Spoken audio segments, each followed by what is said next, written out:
Happy Sunday evening, everyone, and welcome to another exciting edition of Coffee, Buses and Politics. These seem to come around really quickly, don't they? Especially since I spent most of Friday evening with you in the pub, Martin. No, absolutely. With another friend who's Lara Davenport-Ray, a Green councillor who helped to moderate our conversation, which was useful, I think.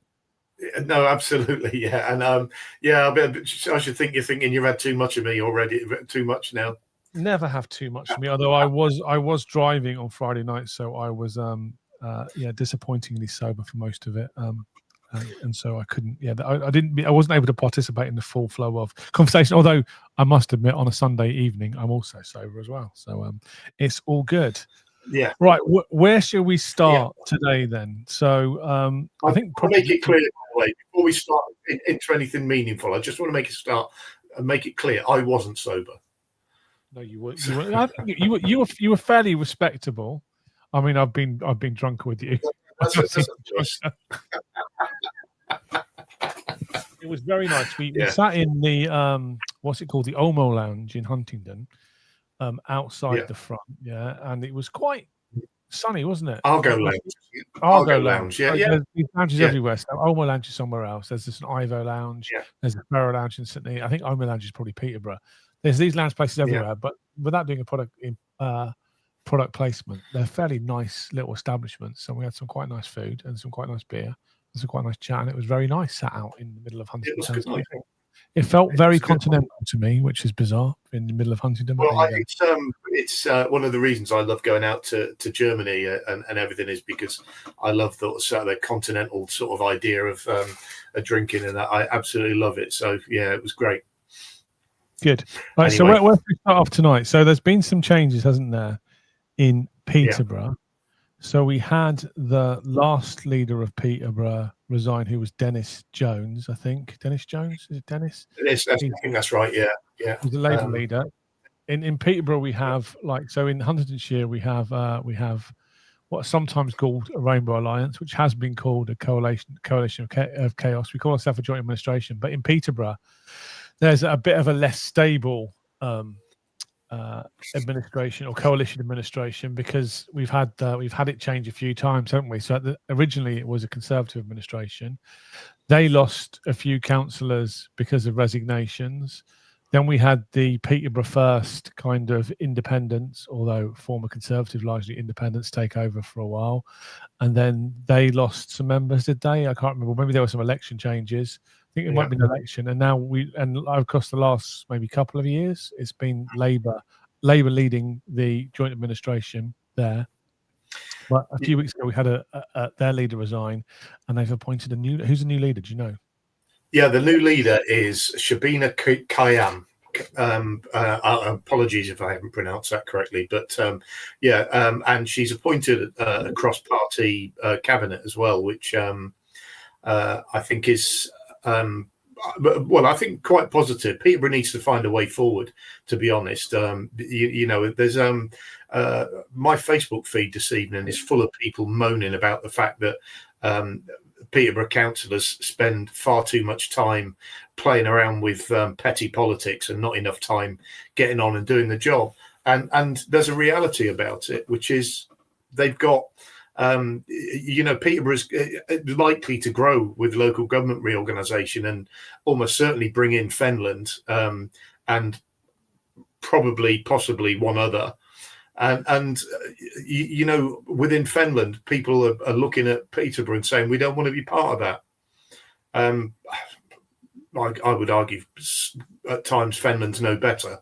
But you can see why people would have concerns about it. And I hope now we've got something that's at least settled so that they can start moving on and thinking about service delivery and local plans and, all the stuff that's important. So Shabina is the first woman to hold the role of leader of Peterborough Council since 1999.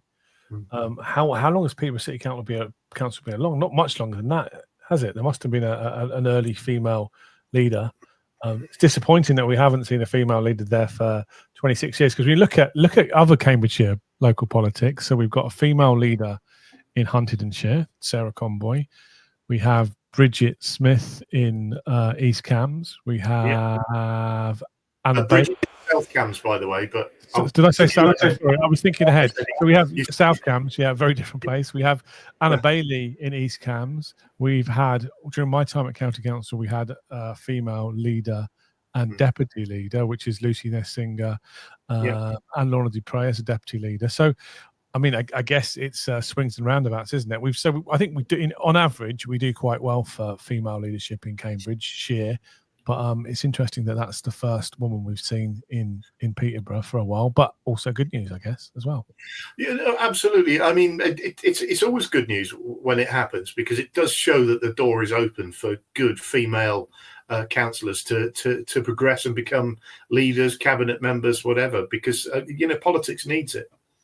Yeah, and especially, I think, now I have to do the maths, but I think that in Huntingdonshire we have a majority female cabinet as well, probably for the first time as well. So there are lots of excellent women councillors, and it's good that they're reaching positions of leadership, because I mean it's a gender stereotype perhaps, but when we have got a council which has been tarnished by petty kind of politics, sometimes you think that men are much worse than women, and perhaps having a female in charge might be a calming influence. Let's hope, anyway. Although, of course, it's not all about her; it's about the culture of politics across the council. Yeah, it does need to sort itself out, because I mean, one of the things is, if they can't settle down, one of the things that the consequence of this sort of constant flux and change is you end up losing officers as well, and they certainly don't need to start going through that. So I hope, fingers crossed, they've got themselves sorted. They've got, for the first time, a settled cabinet, and they can get on and start getting on with service delivery.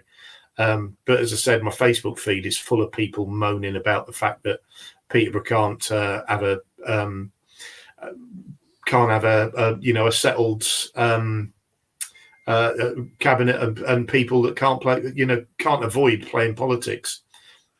No, and interestingly, the person she beat in that leadership election is somebody else whose name cropped up in the pub on Friday.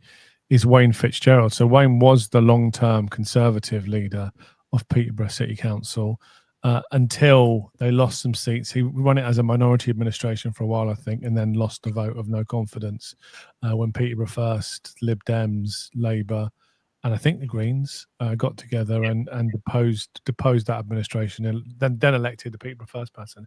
So Wayne himself he's not an uncontroversial figure, is he, in local politics at the moment? There's lots of stuff going on with his name on, to do with money being awarded for radio stations and grants, which is, I think, the subject of an ongoing investigation, which has seen senior officers, I think, interviewed. And so Wayne's not an uncontroversial character. I think Shabina got 37 votes and Wayne Fitzgerald got 12 votes, so it was a comprehensive victory, and so it seems like she's got good support. But Wayne's name also popped up in the pub this week, because he has been appointed by Paul Bristow, the mayor of Cambridgeshire and Peterborough, as his new planning czar, which again I thought was, considering Wayne is quite a controversial figure, I think it's an odd appointment. He's not a unifying figure. Wayne was also early on in Nick Johnson's reign as mayor of Cambridgeshire and Peterborough. He elected Wayne as his deputy, which at the time also seemed like an interesting decision, because obviously he was a Labour mayor. Appointing Conservative deputy mayor was seen as, well, it was a very progressive move from Nick, but also quite a controversial one. But in the end, Wayne ended up being very critical of Nick and playing a big part in all that. So Wayne has had his fair share of issues in local politics. Yeah. At his best, Wayne is really good, but he's always been controversial, and it's And so yeah, I think it depends on the role he plays. There is Paul's obviously got a big role to play in planning now, and the mayor has, because the mayor has got a responsibility for strategic planning, or if he hasn't got it, he's going to have it. And so, we're going to have an equivalent, a smaller equivalent of a regional spatial strategy, which I'm a big fan of. I have to say, because it'll mean that some of the stuff around infrastructure you can plan at a far more strategic level for Cambridgeshire, and I think I think it's been needed for a long time. The old regional spatial strategies were East of England focused, and Eric Pickles got rid of them as part of his decision to get rid of East of England assemblies, and they've been missed, actually, because he replaced them basically with the duty to cooperate, which has never really worked. So going back to some style of strategic plan, I think, is good for Cambridgeshire. Yeah, and we really need it, don't we? Because, but there's also, we have the whole of what used to be called the Oxcam Arc. What's it called now? The Patrick Vallance thing. It's I can't remember.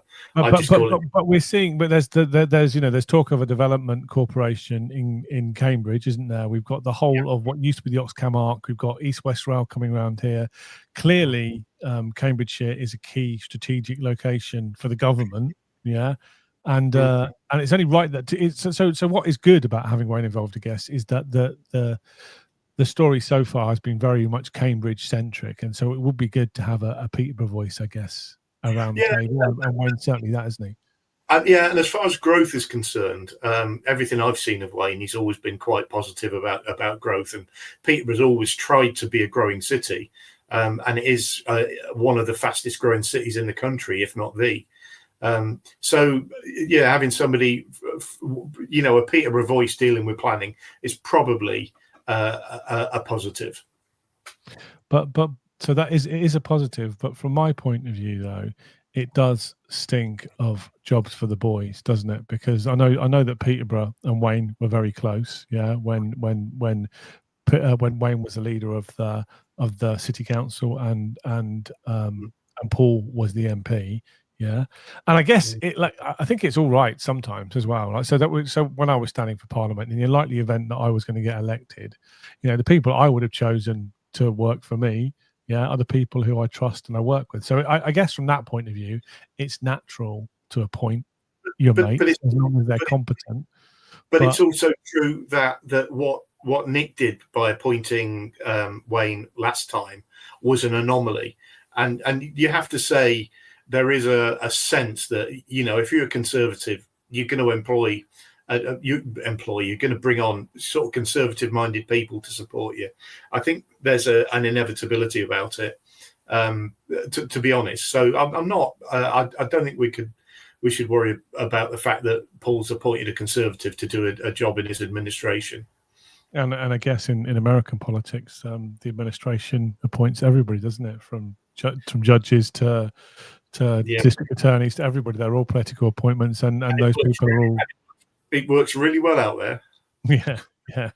So less said about that. So I did mention the controversy about Wayne, and I'm reading now from a story from Cam's News. It hasn't got a John Elworthy byline on it because John's not necessarily involved with that anymore. But it says that a Peterborough-based radio station is facing mounting questions over its financial transparency and continued receipt of public support, despite not holding charity community interest company status or being a private limited company. And so I think Wayne is involved with that radio station, and they got 100% discount allegedly on rent and business rates, despite not being a charity, which almost seems like preferential treatment. So that's an ongoing investigation. I think that's the investigation in which senior officers have been interviewed by the police for. So it seems like quite a serious thing. Having said that, again, I'm all in favour of councils sponsoring community radio stations, because in general they seem like a good thing. I don't know anything about Peterborough radio, but I mean, I for a short time did a show on a radio community radio station in Wilsey, and I think they do a good job. Where they work well. And I used to regularly go on to Huntingdon Community Radio when I was a cabinet member and leader. I did some good stuff on there. I think I did their rock show once with a guy called Danny Ackley. We did a rock off, which I actually won, so that was good. I did their Desert Island. Is this post your county council career? This is the new. No, I did that while I was a county councillor. Yeah, I did. It was a thing. Basically, I'll just explain it to you. But the idea was we each pick a track, and then people vote on based on different categories, and then people vote on which one was the best.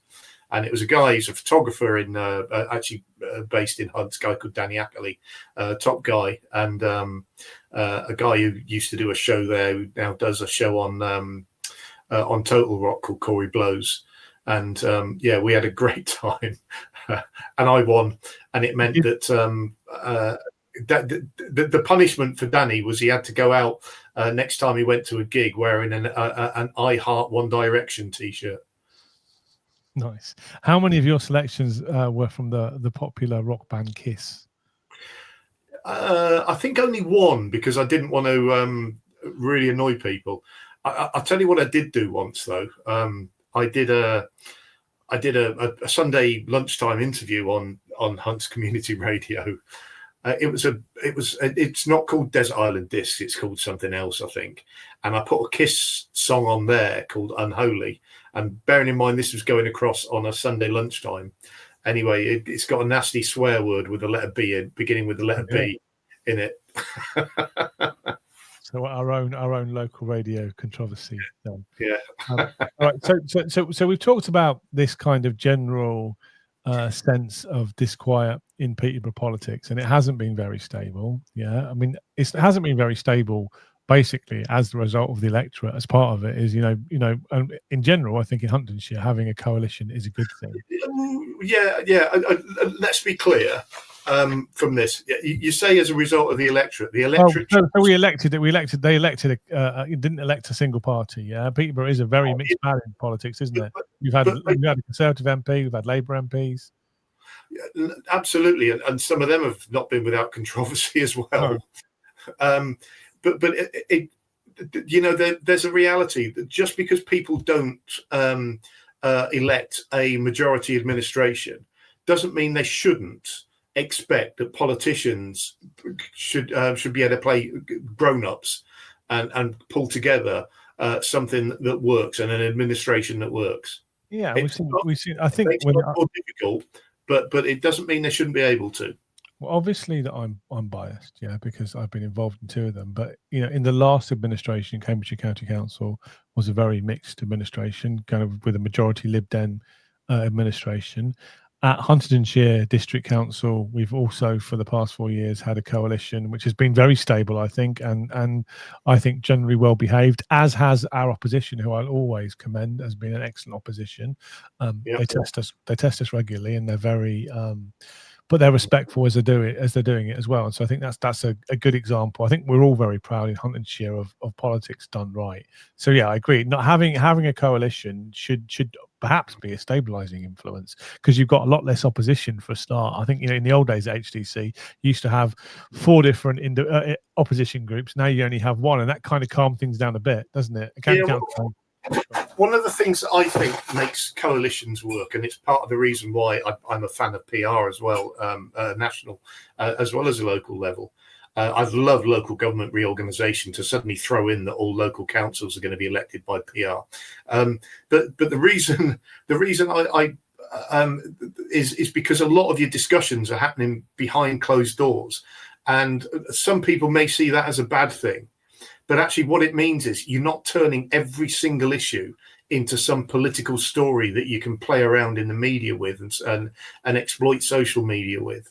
And that to me is a bonus, because that's the things that, happen all too often. And that's part of what we're seeing in Peterborough as well.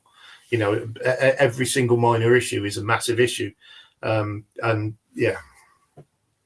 Yeah, and so kind of looking forward to the next few years and the prospect of local government organisation, it is one of the and Huntingdonshire is busy trying to make its arguments for which of the three or possibly four now uh, uh, unitary councils it wants to be part of. As you look forward and you look about the recent bad behaviour in Peterborough, which I think is difficult to dispute, or at least it's been chaotic.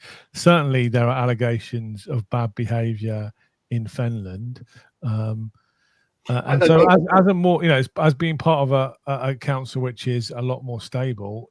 Looking forward, that's quite frightening because it's frightening politically, but as you say, yeah, the good officers don't like that kind of turbulence, and you end up chasing the best people away. And no matter how much a council depends on having good councillors and a good opposition, it also depends on having really good officers to make it all work, doesn't it? I mean, that's it, in fact, is perhaps the most important ingredient is the people working behind the scenes. Yeah, well, the officers are spending all their time doing basically, the council's business for them, and so yes, you want quality people. Councillors, they're setting strategic direction, they're setting budgets, they're doing all those things. But what they're doing is giving direction to officers for them to do the work, and so yeah, you need good guys to actually carry out the work as well. And if you can't recruit, or if you're losing people.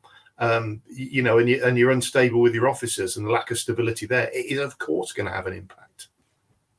Yeah, and it's also, I mean, the other, I mean, and without wanting to cast any aspersions, I think the prospect of reform taking over councils, we're quite often not having very experienced councillors, and sometimes making decisions which are less than robust sometimes, with to do with making cuts, which is definitely their commitment to their voters. But and I think we'd all agree with cutting whatever fat is left from local government, if there's any left at all, because it's like quite lean when I look at it.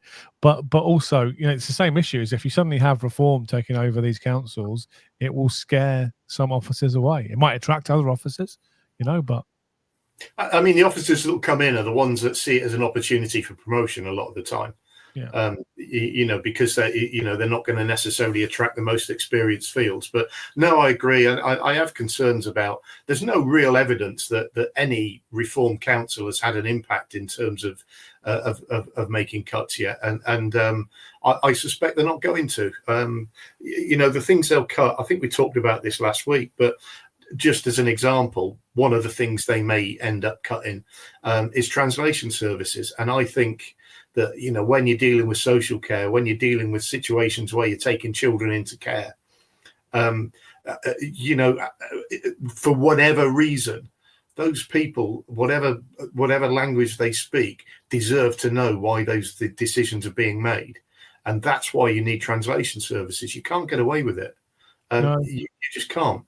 And the other problem with cuts of any type is the potential for unintended consequences, and you make what you think are clever cuts up front, and it ends up costing you more money downstream as well. And that's probably an example of that, isn't it? Is if you don't help people when they first approach you because you're cutting translation services, you still end up dealing with them further down the line, but when the problems are much worse and cost much more money. Yeah, that's true of what we were trying to do in the county council, which was invest in preventative services in adult social care and in children's care.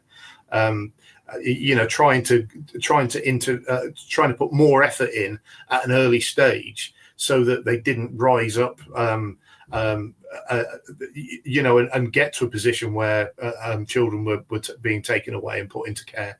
And similar with older people, falls prevention services, which are stopping older people going into hospital, proper training of ambulance crews to encourage them not to necessarily make a trip into hospital as the first option when they go and visit an older person, because very often that's when things start to progress, and it all those sort of things all the councils don't have the money to invest in them anymore, and that's part of the big issue. We used to have, and it's absolutely right, we did probably have too much fat going back to 2010, but you need a bit of fat because you need to be able to invest in things like prevention and in new ways of working as well, and in robustness, because as you know, what we sometimes find is if you have less money to spend, and in the end you have less officers or fewer officers, and it means that you become very dependent on those officers, and there's no kind of if you lose them, then you end up with gaps in experience. You don't have people coming through, and that's quite difficult. There's no continuity, and that can be an issue too. So I'm not convinced there's that much fat left in local government at all. I think we've just seen decades of austerity now, haven't we? Which is back to the bone. You only have to look out on the streets, and all the issues there are around potholes as an example. That's an example where highways has been cut to the bone, and there's a reason for that. Highways, and what you do around potholes. The vast majority of it are not statutory services, whereas adult social care, children's social care are. And therefore, if you're going to make cuts, what you can't do is cut and stop doing the statutory service. So it's the non-statutory stuff that takes the hit. Always, at all levels. Okay. So our favourite topic recently on the show has been local government reorganisation. And I had a colleague from one of the town councils in Huntingdonshire who went to the CAPALC meeting. So what's CAPALC? It's the Cambridgeshire. It's the association of all the local parish and town council clerks and officers, isn't it? It's like a professional body. A bit more than that. It's an association that represents basically all the town and parish councils around Cambridgeshire and community councils, arguably. That's what it is basically. I've had occasional dealings with them as when I was a town councillor, and they were all right. I think if you are a town councillor, I mean, in terms of the hierarchy of councils, being a town or parish councillor, you have very little training, very little experience, and CAPALC are a valuable resource for those things. I found them really useful, especially when we were getting involved in things like having to do HR issues to do with our senior officers.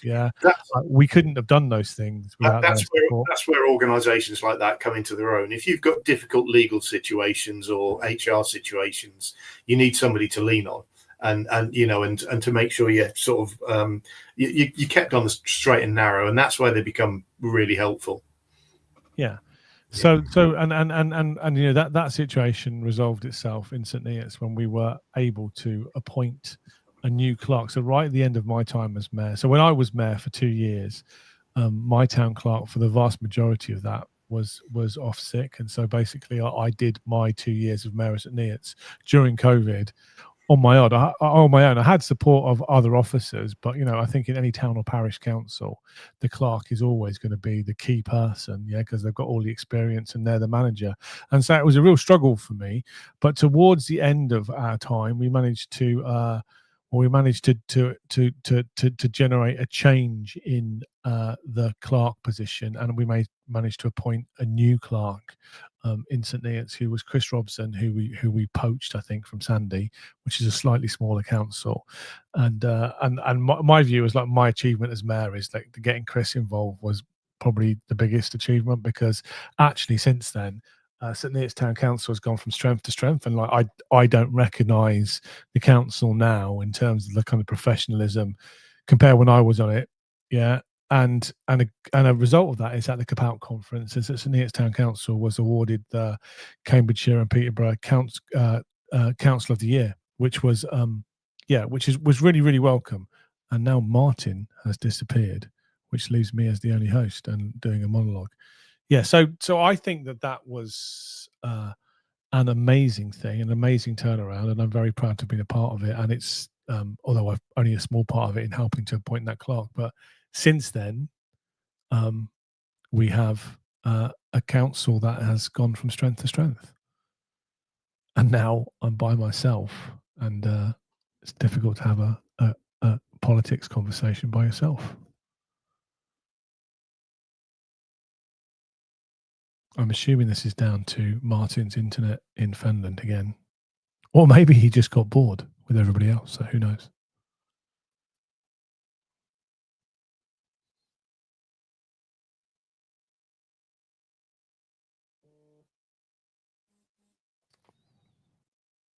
Martin says, like Arnold Schwarzenegger in Terminator, he says on our WhatsApp group that he'll be back. So if we give him a few seconds, we're also not very busy on the comments tonight, so I can't even really ad lib and talk to people from the comments. So you just got me by myself for a few minutes, which is a new situation.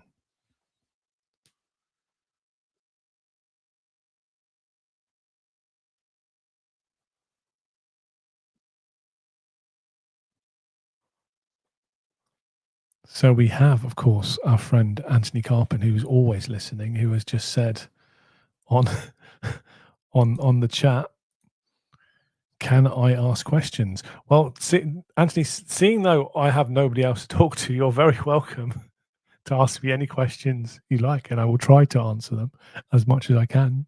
So always happy to take questions from the audience, such as we have one.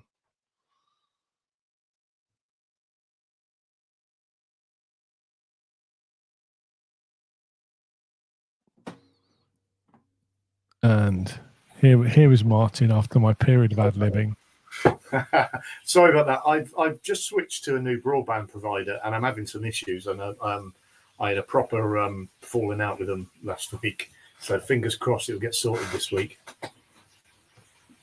So while you were away, and I was ad-libbing, luckily, Anthony Carpin has asked us a question, which we'll come to in a second. So I'll just point out that how proud I am of St Neots Town Council for winning Council of the Year, because actually, you know, when I was mayor, we were in quite a difficult place. I think we did a all right job, held together by councillors, but it's a really good achievement, and it's basically a lot of hard work, a lot of good people involved, and I'm very proud to be involved in that.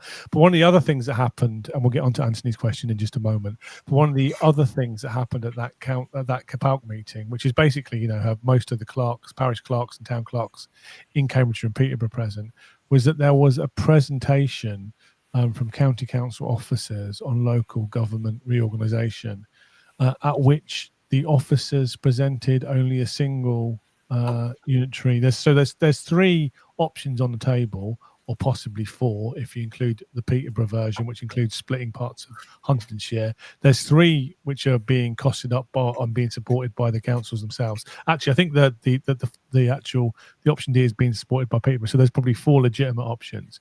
But county council officers only presented one option, in the same way as they went out and did like a survey a couple of weeks ago, presenting a single option. And that option is the one that is favoured by I don't want to say favoured by the county council, because as far as I know, and Alex could confirm this if she's on here, but I'm fairly sure that they haven't debated this yet at county council. So unlike Huntingdonshire, which is most of the councils in the area, it's not a cabinet system, it's a committee-based system.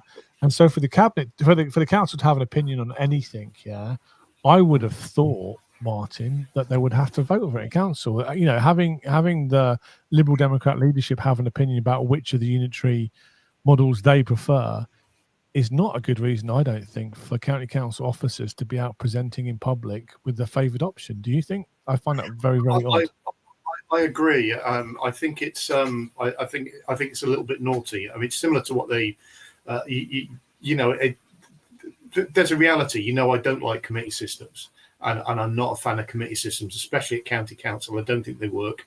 I think they slow everything down, blah, blah, blah. But if you're going to run a committee system, run a committee system and make sure things like this are discussed properly. I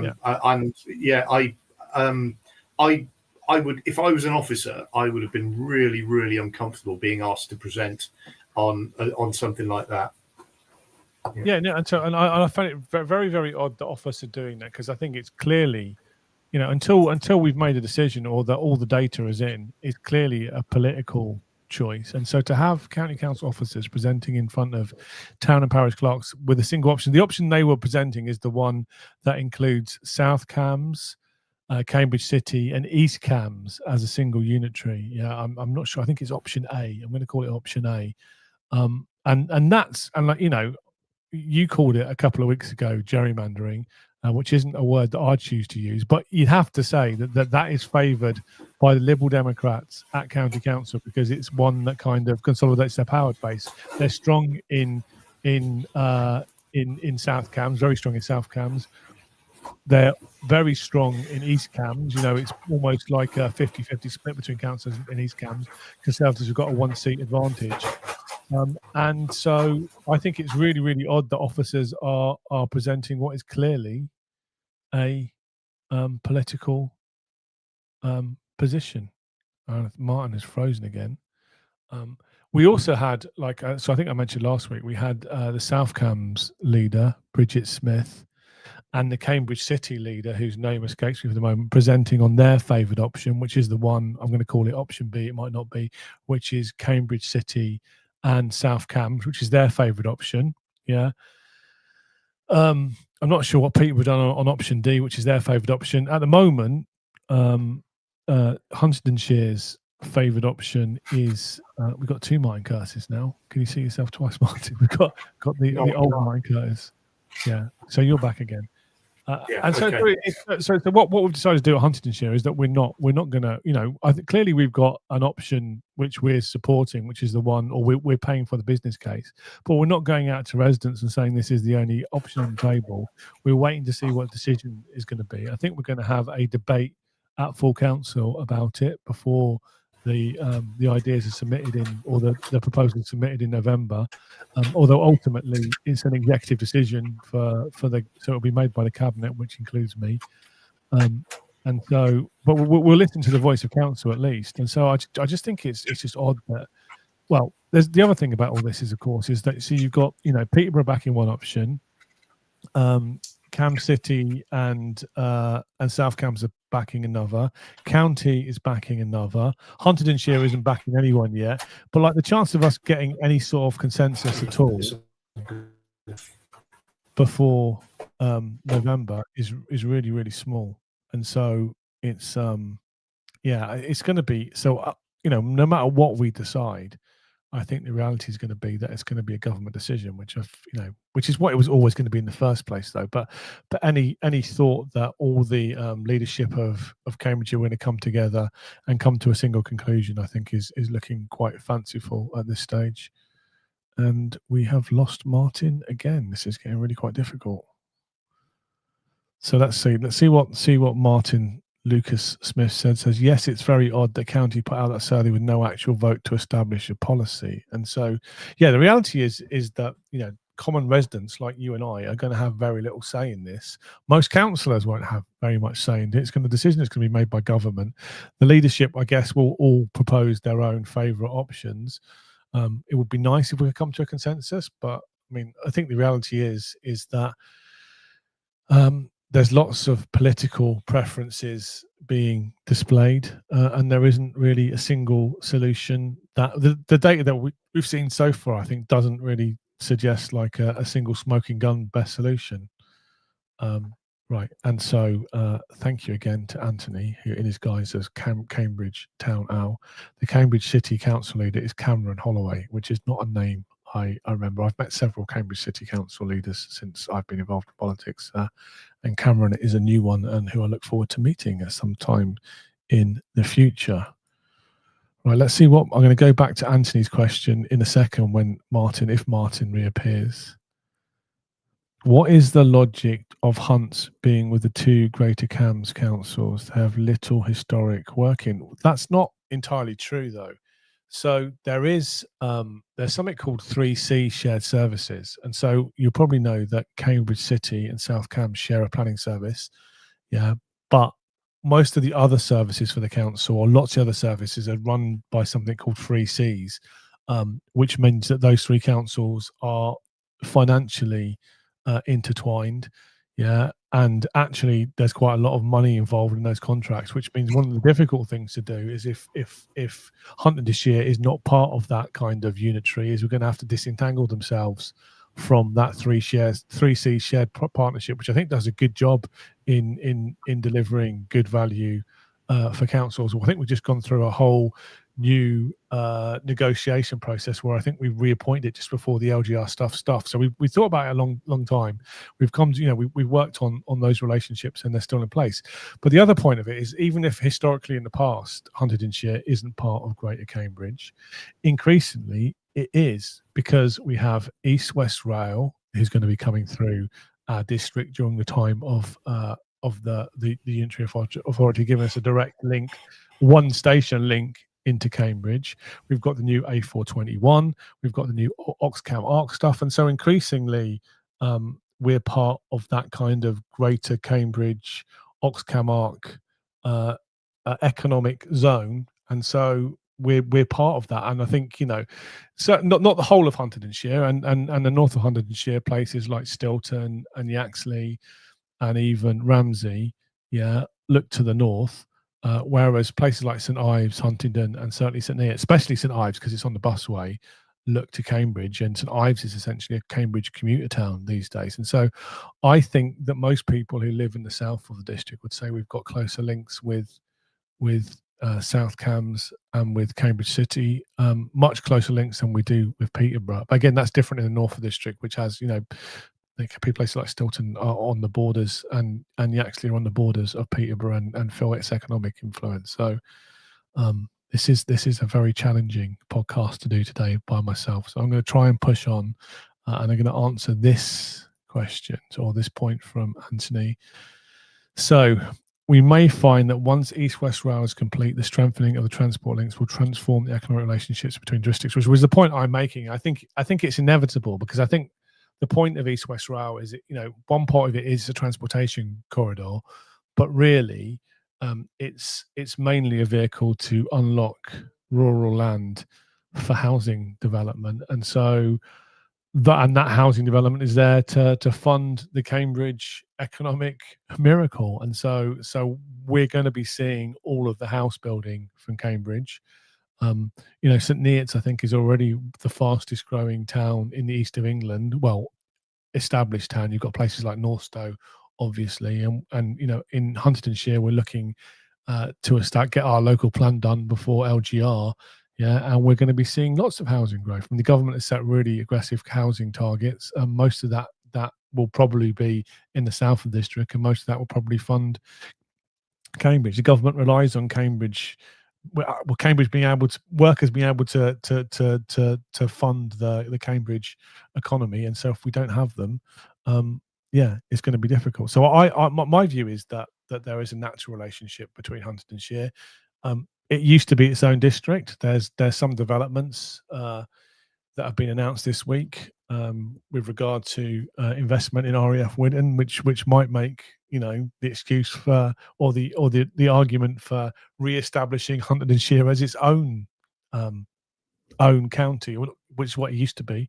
But whether that happens or not, I don't know. It's a bit late in the day for all that to happen now, and it's just we have to make a decision by November, and time is running out, I think.